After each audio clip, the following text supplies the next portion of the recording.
Hello and welcome to Meeple Mentor Reviews, a segment on the Meeple Mentor YouTube channel where we talk about a game that we have just played or played, enough to want to talk about our thoughts. So we're going to give our review today of Frostpunk, the board game by Glass Cannon Unplugged. I'm Jared, and with me is Holly, as usual. And this game just came out to Kickstarter backers like myself. There were a couple different versions you could get. This is the sun-dropped of the generator dice or cube tower with wooden pieces. So I know there was one with a bunch of plastic miniatures, and I did not get that one. But even still, this is a very big, very heavy game. Okay. It's so intimidating. I can't imagine it with the plastic miniatures. I think you'd have to get 2 tables if you had plastic miniatures to try to, get everything that's on here on the table. It's very impressive. It's very impressive to look at. It's very intimidating to read the rules and try to teach this thing. We had some struggles early on trying to figure out how to go through this, and I actually had to read the rules twice before I felt comfortable enough to, say, okay, let's give this a shot. It plays 1 to 4 people, but I said, before we get anyone else involved on this thing, let's just do the 2 of us and see if we can, figure this out. And really is that first play is a lot of figuring it out. It's an undertaking. It's fiddly. It's got a lot of little... lot of moving parts in here that in a lot of phases and a lot of steps to upkeep and take on. It's based on the Frostpunk video game, which I've not played, by 11-bit studios. This is designed by Adam Kwapiński, who also designed one of my favorite games, Nemesis. I think you're also a big fan of Nemesis. Yes. So I knew that this had a lot of potential because I know Nemesis is heavy. It is involved, highly thematic, but a very tight kind of game. This delivers on most of that. It is beautiful to look at on the table. I mean, it's a table hog. I mean, it's hefty. I have what is it? A 7 by 4. It is 73 inches. Yeah, okay. It's a big table, and it took up every bit of space we have. I mean, it's that kind of game. It's a monster, but it's gorgeous. Everything that's needed in this game needs to be seen on the table, at all times. Absolutely. There's a lot of boards to lay out. There's a lot of tracks, that go up and down, and, you're tracking sickness of your citizens, how many you have. You've got the morning phase area and the round tracker. You've got the dusk tracker. You have to have space on the table for the laws and the potential law effects, the citizen deck and its cards that come out, your scenario cards, special event cards. Not to mention the generator and the map. That's not even talking about the map that you have to set up, which is huge because it's got a, 6 or 7 tiles long across in a whole circle. And in the very center, on most scenarios, because it is a scenario-based game, that generator starts right in the middle. And, you've kind of branched it out in 3 directions from there. And how that branches is, a random setup. But it looks great once it's all out on the table and you just have to, your jaw drops and you go, what have I gotten myself into? Yes, absolutely. It's that kind of thing where you sit down and go, okay, let me drink a Red Bull and try to listen to the rules. I got to stay focused because there's so much involved in this game. What are some of your early impressions of the game when we got it out on the table or just started? Well, first impression was that it was gorgeous. It was so pretty, just laid out on the table. I actually love that everything is tracked with the markers and put out everywhere. The gameplay, I do like the expansion of the map. I think that's really cool. I like the scenarios. One of the things that I really loved was that we had individual jobs to do on our player sheets. However, I did find myself a little concerned that we were missing key jobs because There were just two of us. There were only two of us. And there's 4 different advisors. Right. And everyone's instructions are not laid out on every sheet. That was one interesting thing I've not seen done very often, is that, yes, you have different roles assigned and, special tasks that each player who takes on a specific one of the 4 advisors has to do in the game, and that your reference card, there's not one complete reference card that has everything in every step. Like, they break it down and it looks different from advisor to advisor. And so if you're not playing all 4 advisors, some of those 9-phase steps are not complete. And you're constantly checking the rule book to go, okay, I don't have this detailed at all. Do you have it detailed? No. So we got to get to the rule book and make sure we get every step. And that took a lot of time. It did. I mean, to really find, each step in the rule book instead of like on one master reference guide. I didn't know, I didn't understand why there wasn't just one guide that had everything, and then the advisor one that maybe like color coded the parts that you're supposed to do or highlighted that somehow. Mm-hmm. Instead, each reference card is incomplete. Right. And that's just kind of strange. And we didn't realize it was incomplete until like round 3. And we go, wait a minute. So you have a step that I don't have? And then I'm looking at the rule, I'm like, oh, it's not a different step. It's just what we were doing, but it's not on mine for some reason. But it's like explicitly laid out. Like, this is your specific, the generator is yours. It's your baby. Here's what you do to it. Stuff like that. And I guess, I understand because there's a lot of admin, to handle in this game, that I understand why they broke it out so that no one player has to just run the game. But in the end, one player just does run the game when, we're in those different phases. Because someone has to go, okay, did we do this? Do we do this? Do we do this? All right. I feel you would have to really know the game to be able to bypass that on that subject. Mm-hmm. I feel that it is a very daunting undertaking. Yes. To complete 9 steps that also include an action phase. Mm-hmm. Right. It's true. And there are some decisions to be made in some of those phases, but for the most part, it's a lot of the game happening to you in all these different boards and all these different steps. Yes.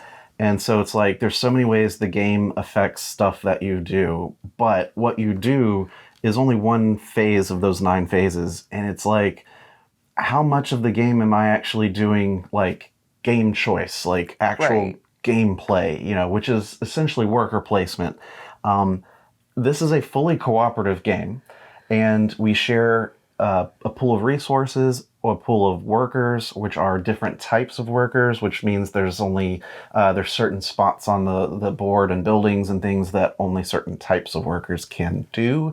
And then you also have the useless workers, which are the children that, if you put them to work, you get heavily penalized. It is not kind to call children useless. In this game, they are really a drain on the society. Because essentially we're running one of the last civilizations in the early 19th century or so, alternate history. And we have one of the last working generators to make heat, and the world has sort of frozen over. And so that's kind of the setting of this, where the heat that comes from the generator is what dictates everybody's lives. Absolutely, everything. Everything is dictated by how much heat that generator has, which is why it's the largest centerpiece of the game when you see it. You can't play without it, and it's actually a built-in cube tower, so when you drop in these coal cubes, some of them stay in, some of them come out. The ones that come out count against you as sort of like an excess stress on the generator. So if that gets too much, it breaks down. I found that really wasn't the issue, though. No. The real issue was that the further and further things got away from the generator and from you've got a heat tracker that you have to push up, and your ability to heat the areas around the generator gets further and further away from you. So Yeah. as the game progresses, you have to collect more and more coal to be able to just heat to do actions so you don't kill your people. Yeah, anytime you do an action that's not heated properly, that type of worker gets sick, which is its own track. And that happens a lot, especially after you hit the first storm of the game, which happens around round 5, maybe.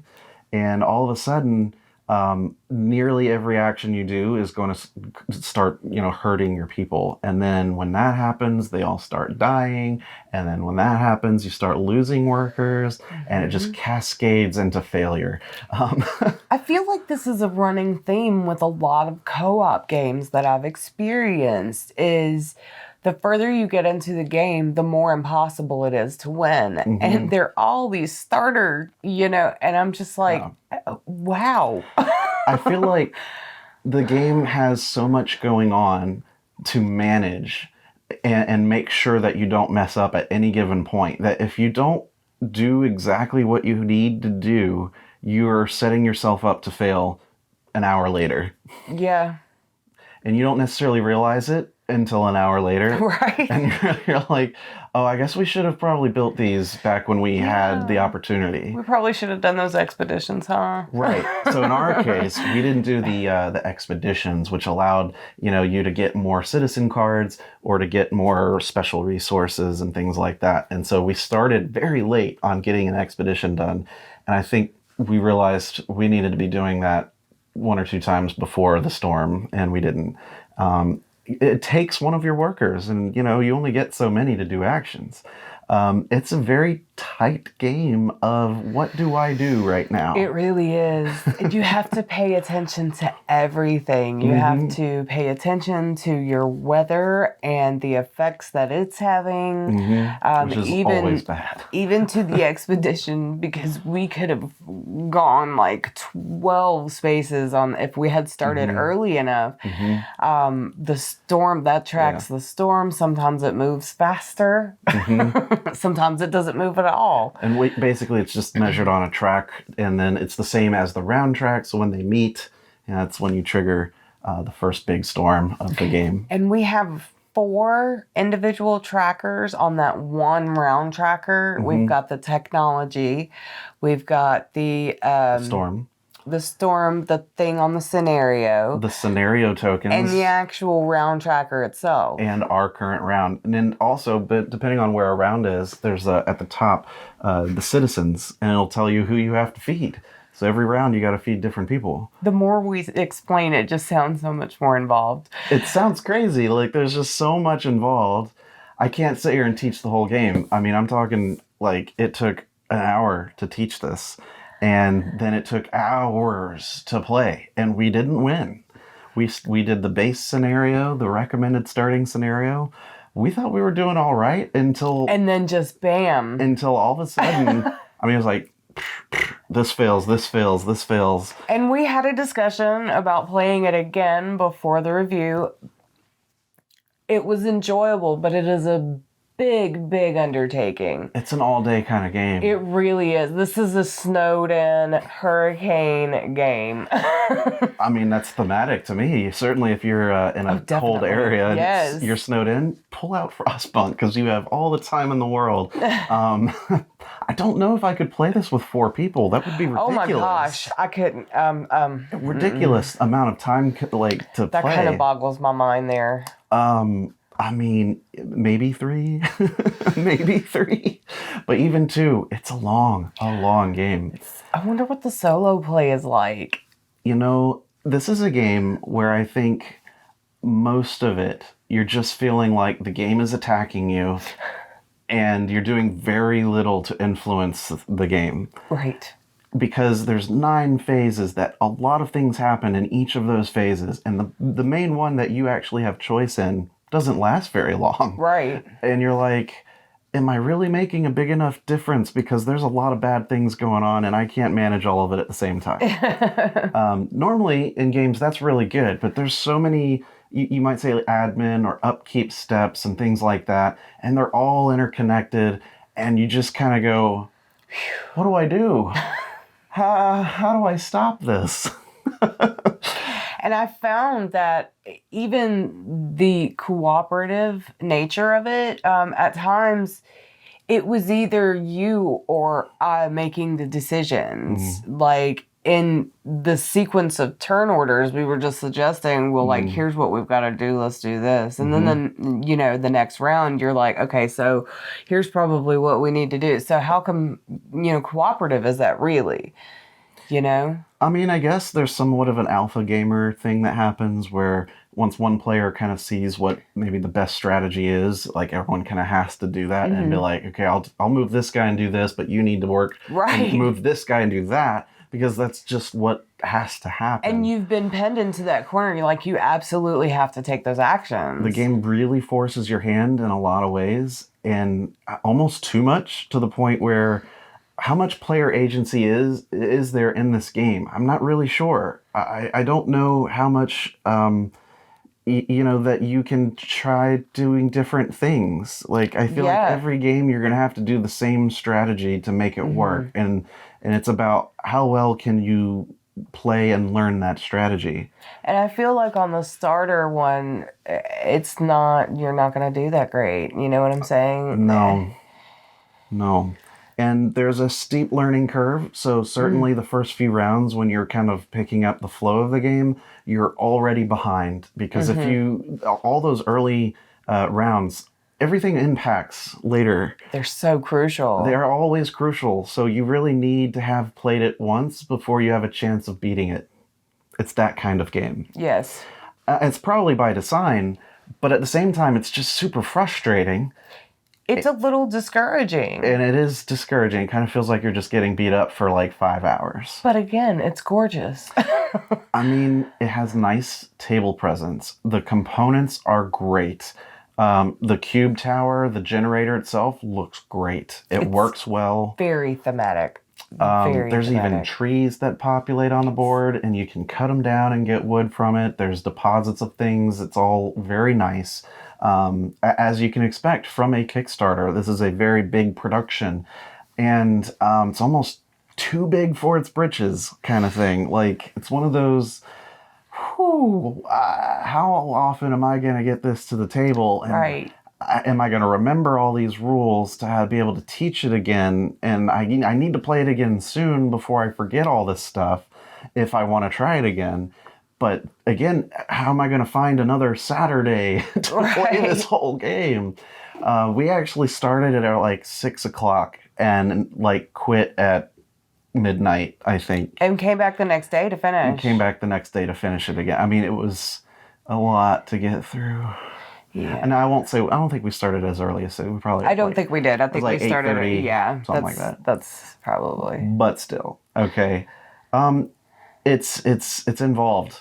It's definitely not for everybody. I think if you like the video game, you might be really interested to try this, but you also really need to be solid about tabletop games. Like, yes, definitely. If you're not used to like modern heavy tabletop games and you just play the video game, you're not going to really enjoy this. It would probably be good for people who like to DM or something like that too, because you've got so much admin in it. That's right.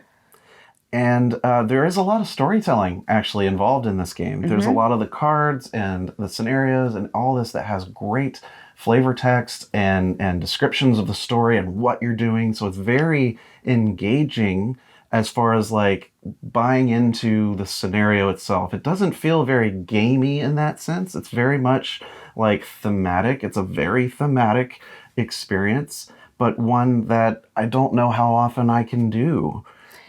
Yeah. If that makes sense. And it just feels like something that, because you feel like it beats you up so much that you need to have a good day before you play this. You're not always going to be in the mood to be, pushing that stone up the hill, so to speak. It's just that kind of game. It's fun until it gets frustrating.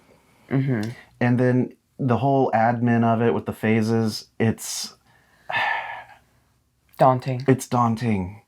And it's like everybody needs to be at the top of their game to be able to see what needs to happen and like follow the flow of the game that is kind of telling you what to do. In some respects, I kind of just wish it had an app, that assisted in most of that, instead of all the boards and the tokens that move around. I mean, maybe. I feel like I did see that there was a QR code that an app is coming, and I'm really thinking that that's going to put the amount of upkeep and downtime, as far as that goes, it's going to probably cut that in half. Once that app is done, I would say we're going to have to play it again and for sure. And see how much time that saves. I can see why you need the app. Let's put it that way. So what do you think? Can we recommend Frostpunk, the board game? I could recommend it. I think it's a gorgeous game. It's very impressive. Be devoted to it. You really need to be dedicated. But it's worth it. Yeah, if you have maybe not a whole lot of heavy Euros or heavy games in your collection, this is a nice one to have. But if you already have 3, 4, 5-hour games in your collection that maybe not so much. You're really interested in, you probably don't have time to really dig into this. It's kind of like buying Gloomhaven and then buying Frosthaven, and it's like, when are you going to have time to do all of those things? There's a lot of content here, and there's a lot to dig into, but you also need to play it pretty frequently to get the most out of this. If you don't, I think overall you're going to be frustrated. So I would say, depending on your game collection and what kinds of games you're looking into, it could be really good, or it could be one and done. You may hate it. I'm thinking maybe one of those, like, we get together on Friday nights to play Frostpunk, one of those things. Definitely be ready for it. Yeah, you schedule a whole game day for this game specifically, and you prepare people in advance. And maybe you keep the same people, because then you don't have to keep teaching it. Yes, absolutely. I recommend that too. Yes. So, I mean, I'd say I kind of give it a middle of the road. Like, it's fun until it's not fun. And if I played it more often, it might get, more streamlined. But at the same time, I'm not always going to be in the mood to be fighting so hard to succeed. But also, I understand that's part of the design of feeling the tension of putting the heat in that generator and surviving and making your little city the last bastion of humanity's hope. So it accomplishes that goal, but almost to its own detriment. It's really, it's about how much you love that theme.